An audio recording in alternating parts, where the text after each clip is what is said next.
Okay, guys, let's get going. So I'm going to work on my notes here because there's a lot of vector properties that I am going to use, and I don't want to make mistakes. So today we'll define angular momentum of orbits.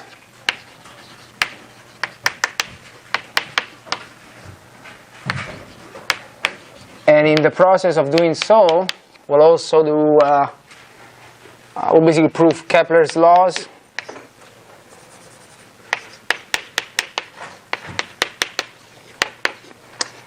And finally, we'll solve in a parametric way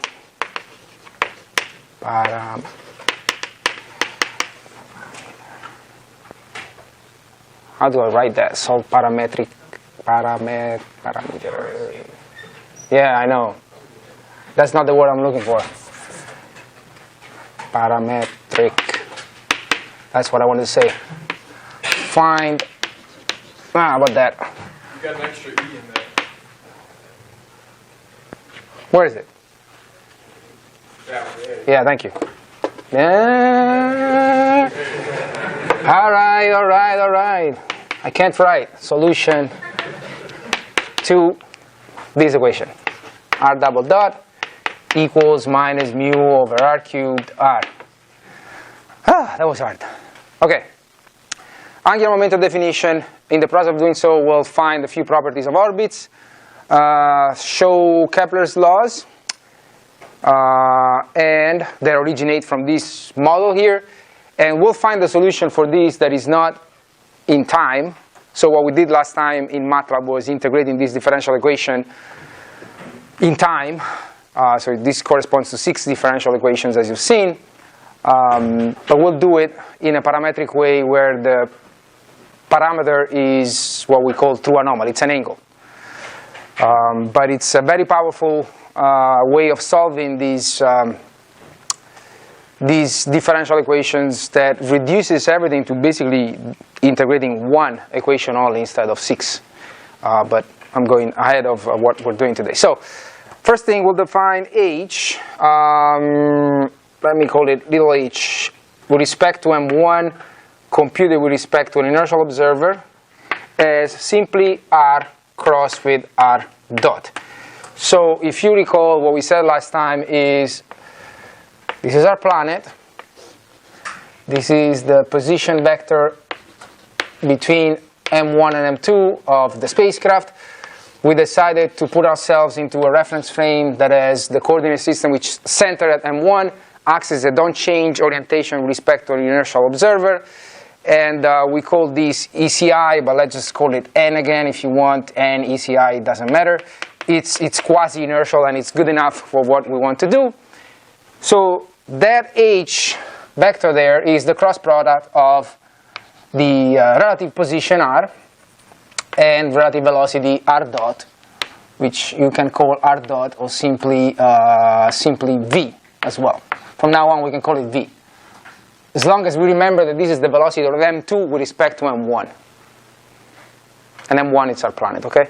So I'm crossing those two. Nothing special. And this is per unit mass. Of course, there's no mass here involved. And from now on, since we're not going to redefine any other angular momentum that we care about for a while, I'm just going to call this h and be done with it, because I don't want to carry superscripts and subscripts and stuff like that. So nothing special, except if I take the rate of change of these with respect to n, what do you get? You get R dot cross with R dot plus R cross with R double dot. But this is the model I have for R double dot, so I can just say minus mu over R cubed R. Agree?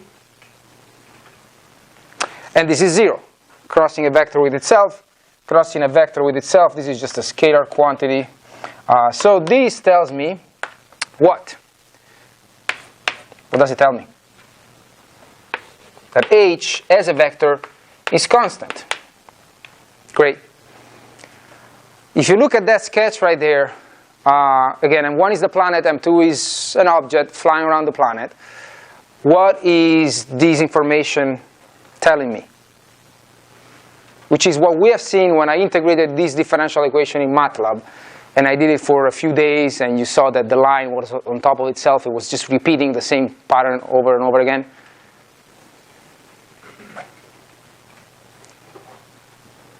Okay, so I'm going to redraw it here. You have a vector r. You have another vector, in this case is r dot, right? I'm crossing the two. The cross product is something that goes out of the plane. So that this is the plane where they're living.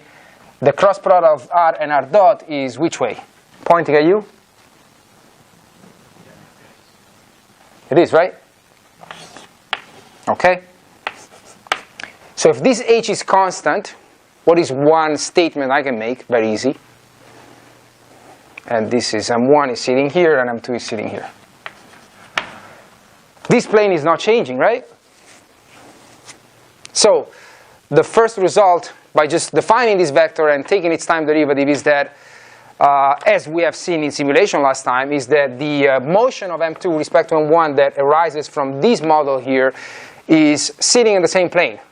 So the in that frame we've chosen, in that coordinate system we've chosen, whatever is happening, it's happening in a plane that doesn't change with time.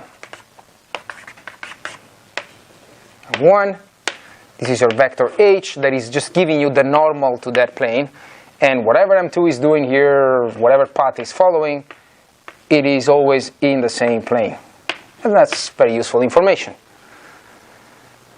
It means that if I want to, as we will do from, a few lectures from now, actually from next time mostly, we can choose this plane as another reference frame. We can define axes inside this plane, a couple of axes here. The third one, bless you, is the direction of h that is normal to that. I can use that basis, a basis with two axes in that plane, if it's convenient for me, because that is not changing, right? So in other words, using ECI as the inertial frame or the plane of the orbit, when I use this model, is the same thing. They are both not changing with time. Make sense? Okay. Another observation we made is I need 6 constants to integrate this equation, because when I did it in Cartesian coordinates, I used x, y, x, y, z, x dot, y dot, z dot at a certain time, called them initial conditions, or where you are in your velocity at a given time, and then you integrate forward if you want, numerically, as we did last time. As I told you, those are not the only constants you can define. By saying that h is constant, h is a vector. I can look at the fact that I have h vector constant as 3 constants of integration. It's just not x, y, z, x dot, y dot, z dot, but it's a constant of that motion. Doesn't change. It tells me that I can freeze that plane and work in that plane. Let's prove one of the, let's see, Kepler's laws. You remember Kepler's laws? No? Yes? Maybe? Go to that one. So if I'm looking at these two objects here, planet M1 and then spacecraft M2, I can always decide to decompose this velocity vector into a normal direction, call it v perpendicular to r, of course, and a radial direction, vr, that is parallel to r. It will be clear in a minute why I'm doing this.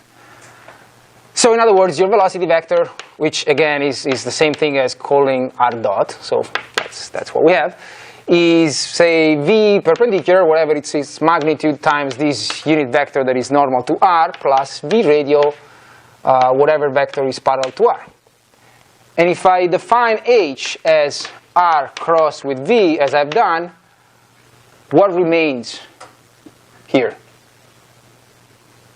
You have r cross v perpendicular, u perpendicular, obviously. This doesn't contribute, right? Nothing special. This also means that the norm of h, let's just call it h scalar, is r, norm of the vector, position vector, times the norm of v perpendicular, Okay? Good to know. So what I want to prove is the second law of Kepler, for example. I mean, this gentleman here was looking at planets moving with respect to the sun and came up with 3 laws. One of them was, I think it's the second, that this vector here, the position vector that connects, in that case, the sun and planets, but for us is the same because we're looking at that model that really he wasn't aware of at the beginning. It states that this vector sweeps equal areas in equal times. Do you remember this from some classes, maybe physics? So I want to prove the following, that if I look at R and then I look at R as some other time, the area that is being covered, if the time that elapses is, say, 3 minutes, is going to be the same after the next 3 minutes, and so on and so forth. So in other words, if I call this area A, I want to prove something like this, that dA dt is constant. The area velocity, the speed of the coverage of the surface is constant. And I can prove it using this. Let's do it here. Okay, so how do we prove that? Again, same story, M1, M2. Say that this is at a certain time t, this is the position. And then I'm looking at an infinitesimal time dt later. So I have position at t plus dt. And this position vector has covered this area here, okay? And I'm going to call this the corresponding infinitesimal area, dA.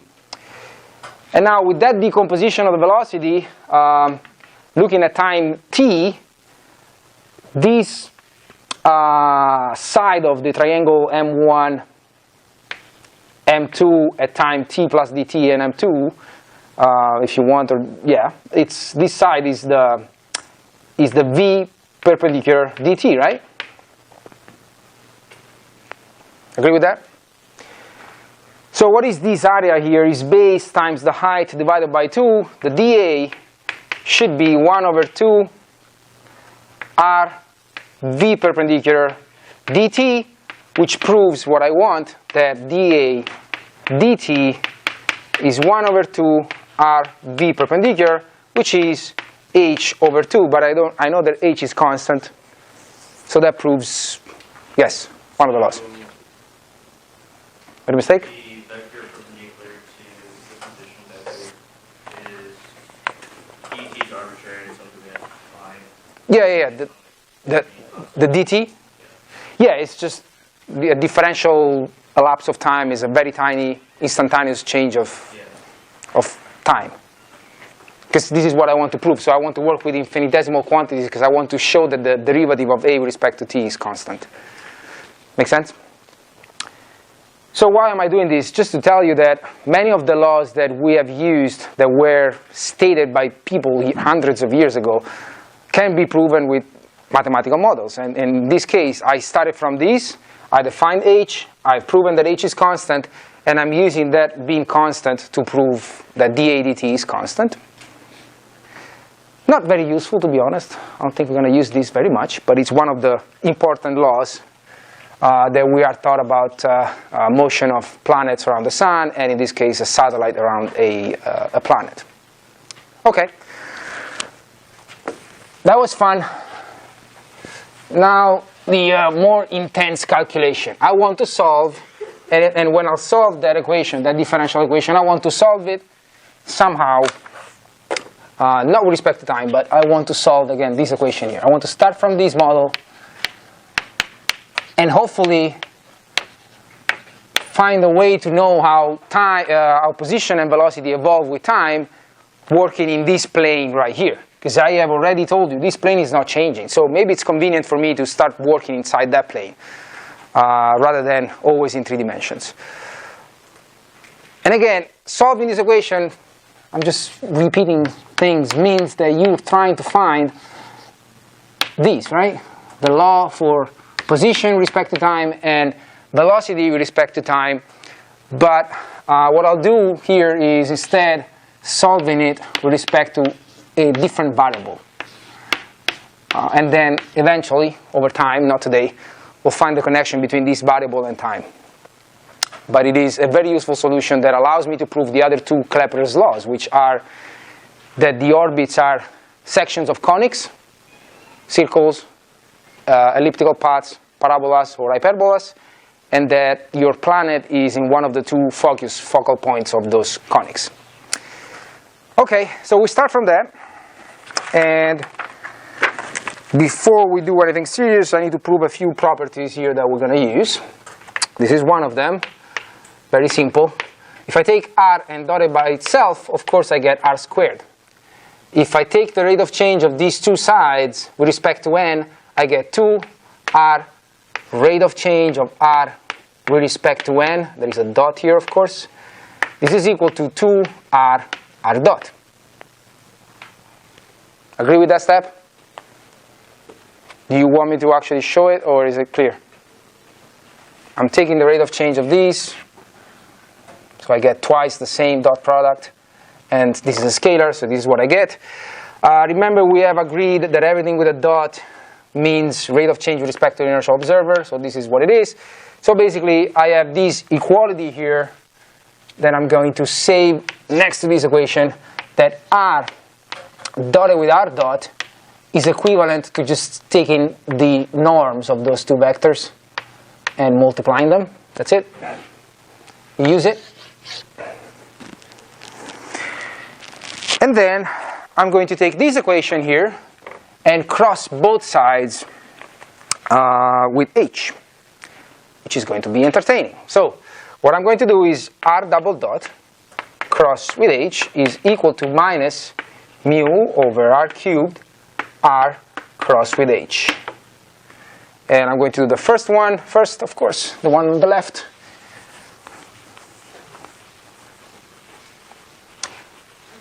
So just so that you know where I'm going to find another vector here that is constant, but this one is going to be in the orbital plane, and it will allow me to tell you a little bit more about how that trajectory evolves in the plane. The trajectory that arises from that model up there. Again, the core of everything is this. Whatever I'm doing starts from this. Okay? Let's not forget that. Okay. Well, if I take, we observe this, if I take the rate of change of this vector here, r dot cross with h, this is equal to what? This is r double dot cross with h plus r dot cross with h dot. I know this is constant, h is constant, so this is 0. That's what I have. So I'll just keep it there. Eventually, I will substitute the left-hand side of this equation here that I have created by just crossing both sides with h. I will substitute with this time derivative. Nothing more than that. The other one that I have there, except the minus mu, I have 1 over r cubed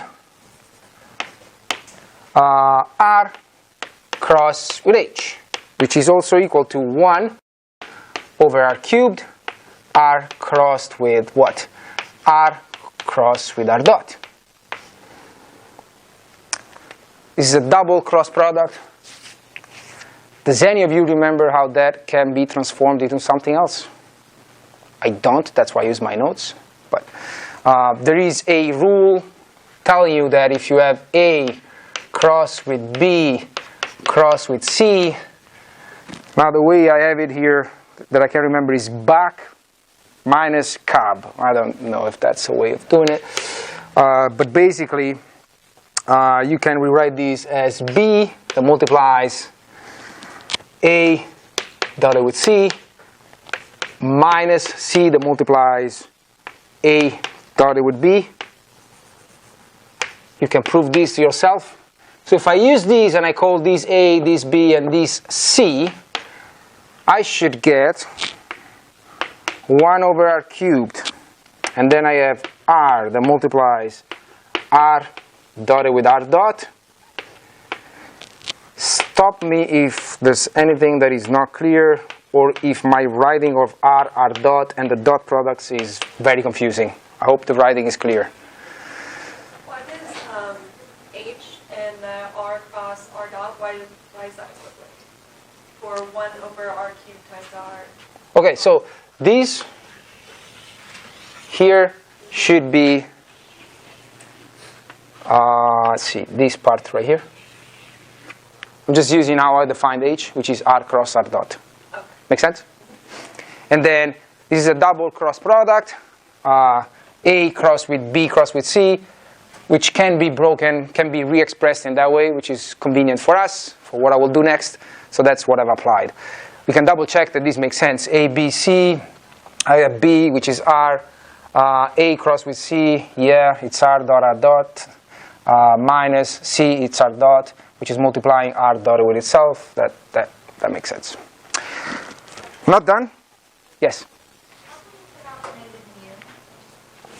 No, I haven't. I will have to bring it back. I'm just focusing on this piece. Yeah, I could carry minus mu there. I could have it, and probably I should have because I'm sure I'll forget it. But yes, I'm just looking at the parts that are variable, which is R. This is just a constant.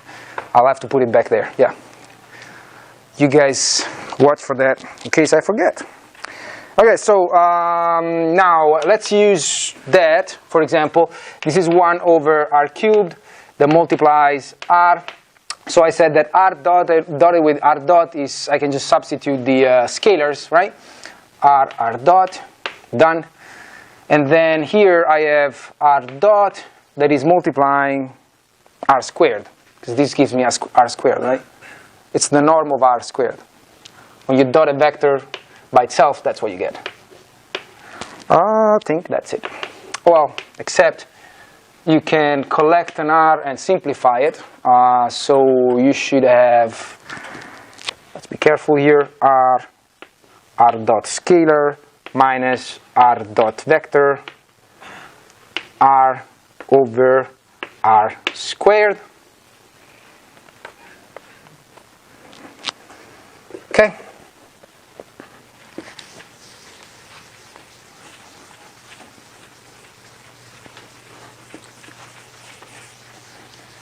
And I'm going to make another observation here. If I take the rate of change of R over the magnitude of R, you get R dot minus R dot over R squared. Let's compare this with what I have down there. It's dead with a minus, right? Make sense? So I can, let's refresh the steps. I was focusing only on this piece here, R cross with H over R cubed. I just rewrote it here. I know that H is R cross with R dot. I use that property. It comes down to this. I use this property up here. So this dot product just becomes the product of two scalars. R dotted with itself is R squared. I have simplified the R that I can collect, and this is what I have. But I observe that this is very similar to taking the time derivative in n of R over its own norm, except a minus. Okay? And so if you put together that fact with the minus mu, being careful about the signs, and these other fact up here, which is the left-hand side of that equation, what this equation becomes is this. The rate of change respect to n of R dot cross with H, which is equal to the rate of change with respect to n of mu R over R. Just look at all the pieces you have sitting around here. Again, R double dot cross with H is this time derivative, and then this other piece ends up being that derivative except a minus and a mu. You put it all back together, you substitute all these calculations in that equation, this is what you get. Which means there's something else here that is not changing, right? I can bring everything to the left-hand side and just call it a single time derivative. You want me to go maybe down here? So, these, I love having 3 boards. I can't do this in my office. Okay, This means r dot cross with h minus mu r over r. The rate of change of this vector here is 0. Right? Agree? Is it clear to everybody?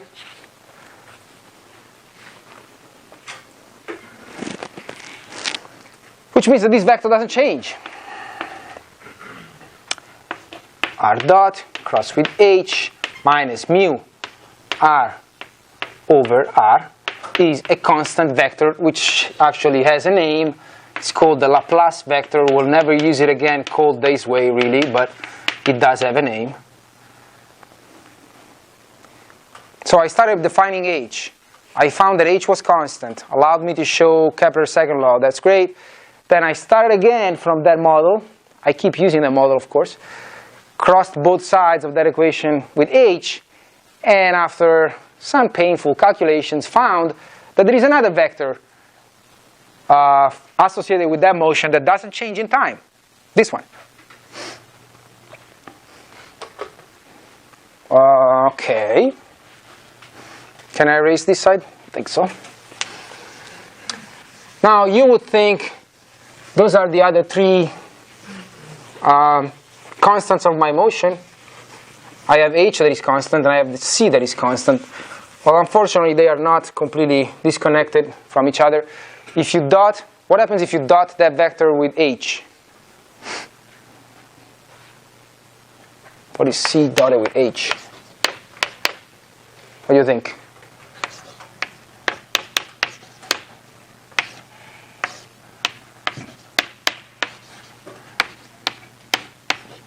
Right? What do you get?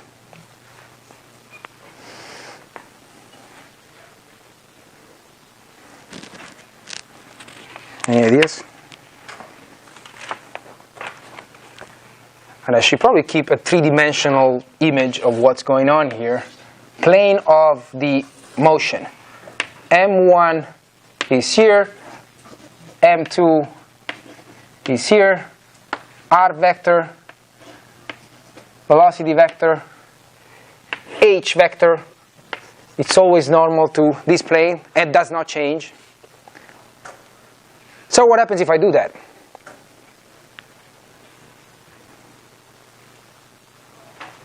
What do I get? 0. Yeah. Unless there's a lot of calculations I have to do, the answer is probably 0. Do we agree that it's 0? H is normal to this plane. R dot, which is V. Again, R dot or V are the same thing for us. So whatever I do with H and V will be sitting in this plane. I dot it with H again. This gives me a 0. R is in the plane of R and V. That gave me H. Same story. R dotted with H has to be 0. So why am I showing you this? Because H is constant, and that's true. It's a constant vector. C is constant. But there is an equation that, kind of a constraint equation, where they're normal to each other. So they're not really 6 constants of integration. They are 5. You can only use 5 out of this. You will have the 6th one if you were to put time back into the picture, but I'm not doing that for now. But I know that these vectors give me some useful information. This one gave me that the plane is constant. C, by proving this, has to be where? This C vector. In the plane. Better be in the plane if it's normal to C, right? To H. So this C vector, actually I don't want to call this C because we'll forget about C in a second. If I take this equation and I do this, move everything to the right, well, move this piece right here to the right hand side, I get this. And divide by mu, I get this. This is really the useful equation. C over mu equals R dot cross with H over mu. Okay, this is really the one that you may want to remember, because this quantity here, C over mu, it's called E, or eccentricity vector. Eccentricity, of course, doesn't fit in here. That's ugly. Eccentricity. and 3CD. I can write this one, look. Vector, okay, which is a lot more useful than C. No one uses C. We use the eccentricity vector. Just C over mu. But regardless of that, rescaling through a constant, that E vector or C, they're parallel of course, has to be in the plane somewhere, right? It does not change with time. It is of course a vector of magnitude 0 or plus infinity, cannot have a negative magnitude, and not today. We will see though, starting from next time, that changing the norm of E, you get those different shapes of trajectories. You get circles for E equals 0, you get elliptical paths 0 to 1, 1 excluded, parabolic paths when E is 1, and then above 1 you get hyperbolic trajectories. But we're not doing that yet. So I have this E vector and this H vector. That's great. How about, now I finally work in this plane. H has frozen my plane. Doesn't change. I'm looking at what happens on that plane. E is giving me a direction also that is frozen in the plane. It's almost like a coordinate axis if you want. I can use it that way. In fact, this line here is called the line of apps.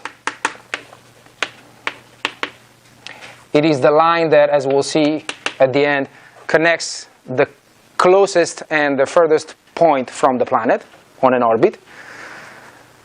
So I can easily say, okay, I'm going to use this direction since it's fixed in time, doesn't change, and an angle theta to tell you where the satellite is. I can, right? This is kinematics, what I'm doing. I'm just choosing variables to represent position and velocity, right? And we'll find expressions in terms of theta in a second. So what if I do that? Can I solve that differential equation somehow with theta? Of course, the answer is yes.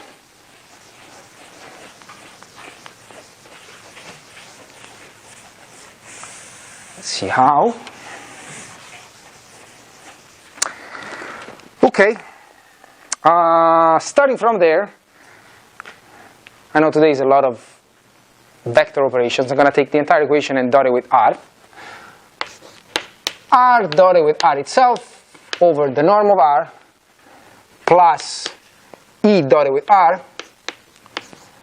is equal to r dotted with, what do we have there? R dot cross with H over mu.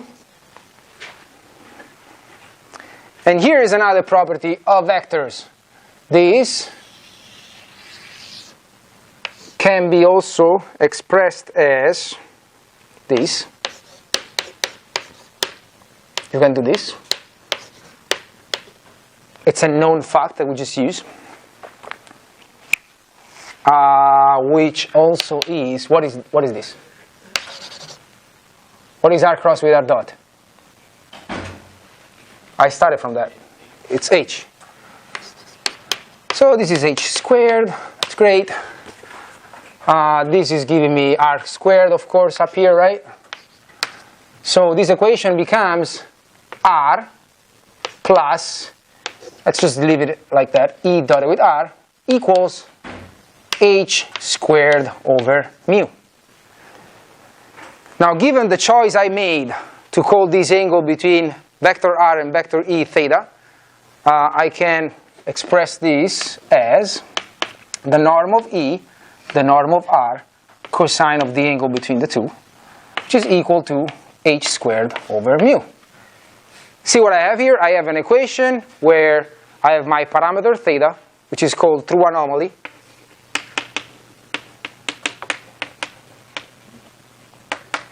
and r. So I can, in fact, solve for r as a function of theta.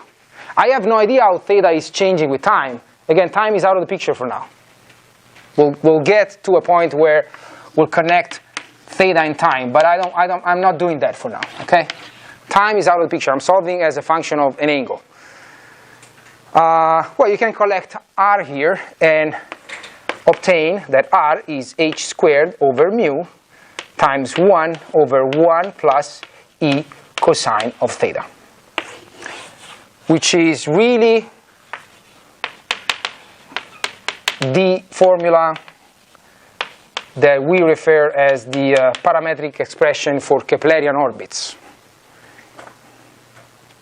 That is the solution of that differential equation, except I'm not using time, I changed the variable. I have no idea how theta behaves, but I can tell you if you give me a value of theta between 0 and 2 pi, I can tell you how far this object is at that given angle. So in a certain way, I have solved for the position, right?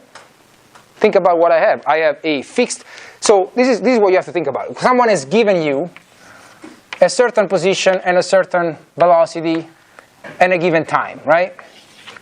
With this piece of information, you can compute h, that doesn't change, that gives you the plane where the orbit is evolving, and that's frozen. With that information, you also go through that definition down there and compute E, that gives you a direction in that plane that doesn't change. So if I ask you, what is my distance from the Earth at theta equals pi over 2, you can just stick it in there, because you have H and E. You compute them once and for all, and you can tell me how far you are. So you have actually solved, unless you want time back into the picture, but if you don't care about time, at different true anomalies, you can tell me exactly how far the satellite is. Yes? Oh, sorry. I was just going to ask for the Keplerian orbit. Is there a minus sign between it? No. That's a product. Yeah, no, this is a constant. It's just a constant times 1 over 1 plus E equals theta. Yeah. Okay, got it. Yeah, it's just these times this fraction here. That's for position, and I definitely want to do the same for velocity. I would like to know, not only if I give you a theta, so again, start from this, compute H, compute E, you've frozen the plane, you've frozen the line of ops, and then you give me a theta, you can tell me what the position is. You also want to tell me what is the velocity as a function of theta, and that's possible to do.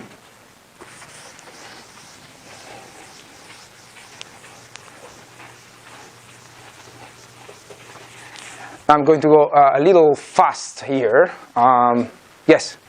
When time is involved, what are the variables that are changing? The velocity, the r, is the line of apps changing in time? No. This is just another way to give a solution to that initial differential equation that doesn't have time into the picture. But if as we will do, we'll bring time back into the picture, finding a relationship between true anomaly and t, which is unfortunately not analytical. No, these vectors remain what they are. No. It's just that if you want to go from theta to t and vice versa, it's not always analytical. But that brings another good point, which is think about what we have done here. You started from initial position and velocity. You've frozen the plane. You've frozen the line of ops.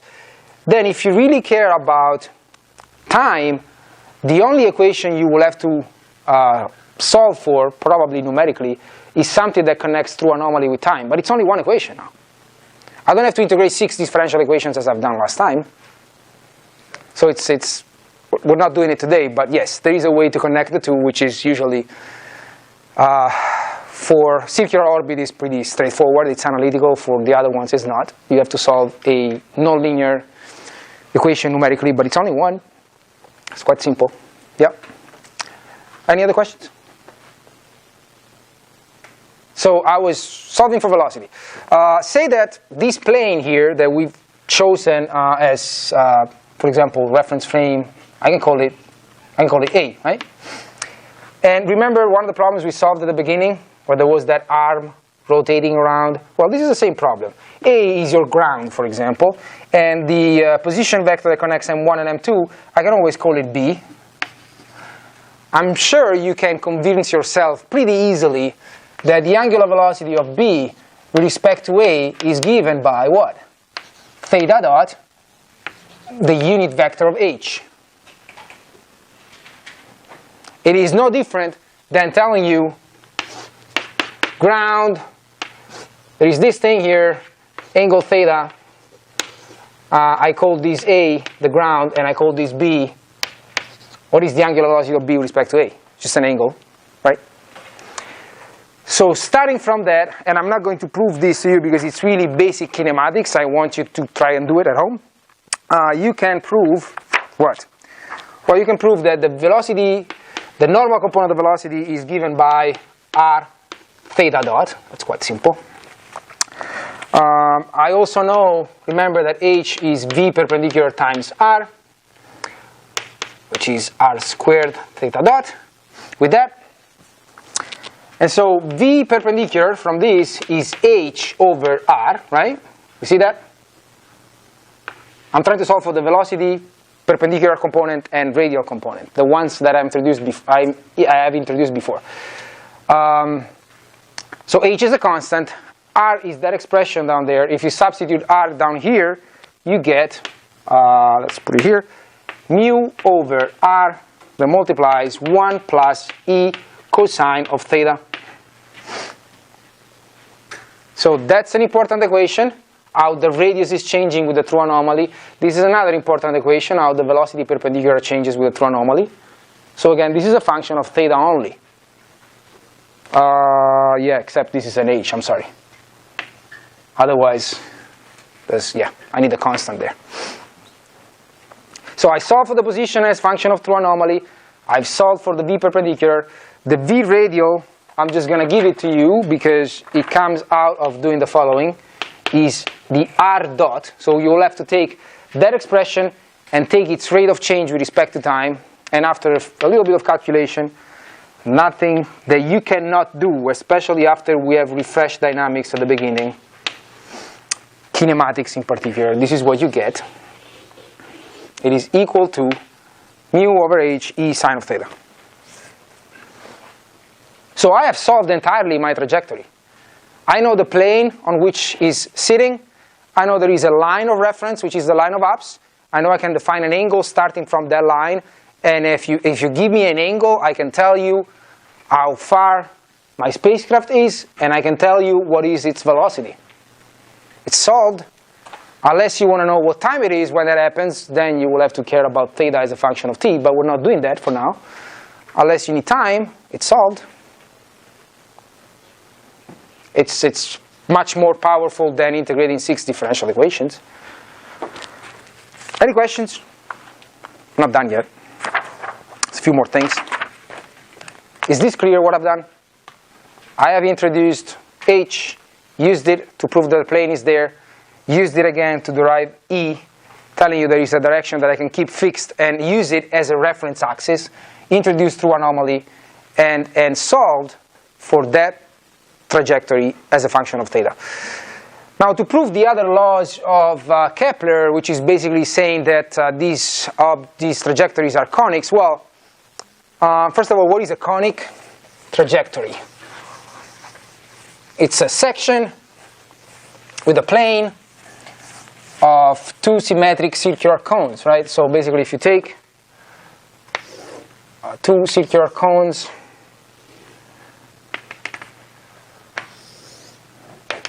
okay, say that this is the symmetry axis right here. If you cut this 3-dimensional surface with a plane, if you do it with a plane, for example, that it's perpendicular to this symmetry axis, what do you get? You get a circle. As we'll see starting next time, that's what you get when you put an e equal to 0 here. Guess what? Constant radius, right? If I start inclining this plane, and let me do it up here, because this figure will become pretty ugly soon. If I incline a little bit the plane, not too much, I get an elliptical path, and you can convince yourself of that by entering an e between 0 excluded and 1 excluded down here. Change your true anomaly, plot what you get an elliptical path. If you keep going and you make this plane basically parallel to one of the sides of the cones, like in this case, you're going to cut just one of them. So say that this is your plane here. You cut one of them like this. Okay? You get a parabola. And that's what you get. I know that my drawing skills are terrible probably, but that's what you should get. That is E equals to 1. And then finally, if you keep going and you move this plane and you touch the other cone, then you get 2 branches and you get an hyperbolic pattern. I'm not going to even try to do that on the board. So, but that equation, in a way, proves that what Kepler said, that the paths of, well, in that case, planets around the sun are, in his case, he was looking at elliptical paths, but we know in general that depending on the initial velocity, because if you choose a given position and a velocity and you change the velocity, you're going to affect the h and you're going to affect the e that you get. And there is a point where those trajectories actually don't close anymore. They don't repeat themselves. The trajectory just keeps going to infinity. So that proves that they are conics, and of course that one of the focal points is the planet. What else do I want to tell you? I think, yeah, one more observation maybe. What is the point closest to the planet? Looking at that equation.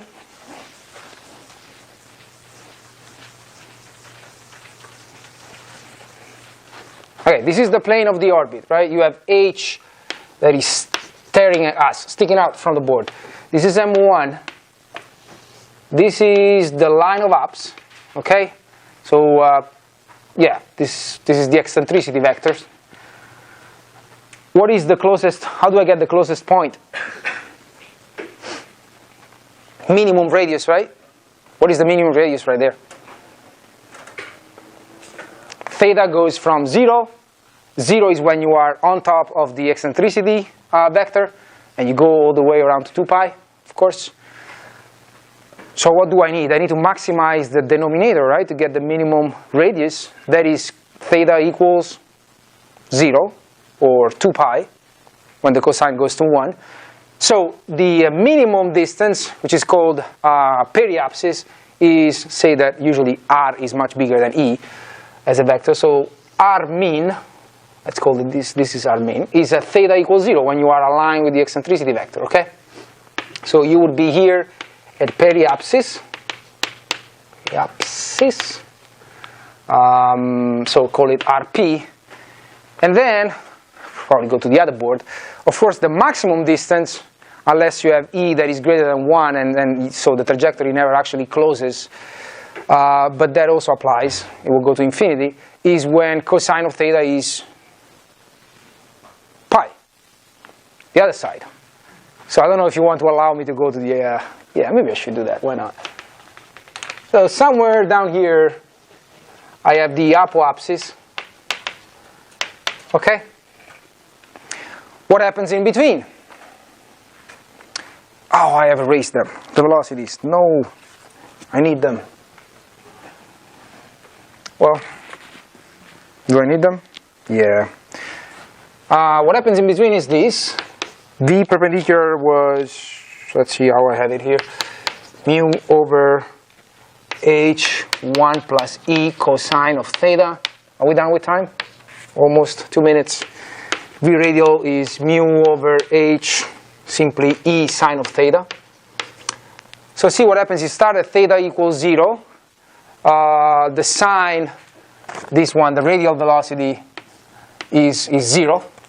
You only have normal velocity at periapsis and the same at apoapsis, of course. You can observe that as you start with theta equals 0, you start increasing theta, this goes up, starts from 0 and then goes positive and increases, so you're going away, farther away from the planet, all the way down to apoapsis, and then it reverses its sign. So in other words, in general, if it's a closed orbit, usually you get an elliptical path. You can convince yourself by plotting that in MATLAB, where that's the furthest point and this is the closest point. I don't pretend to, I'm not even going to try to enclose it in here, but that's what happens. So at this point, if you want, you can actually go to the links from last year. I have the first uncollected homework, that's how I called it. But basically I'm asking you to do the following in MATLAB, is recreate the same problem we did last time in class, but solve for the trajectory using the true anomaly only. And then playing a little bit with MATLAB, checking if you're getting the same orbit, checking what are the positions and velocities at different times and or through anomalies. So that is a very useful exercise that you can actually start looking at. And the solution is also there, but don't look at the solution, of course, because otherwise it's done. Any more questions at this point?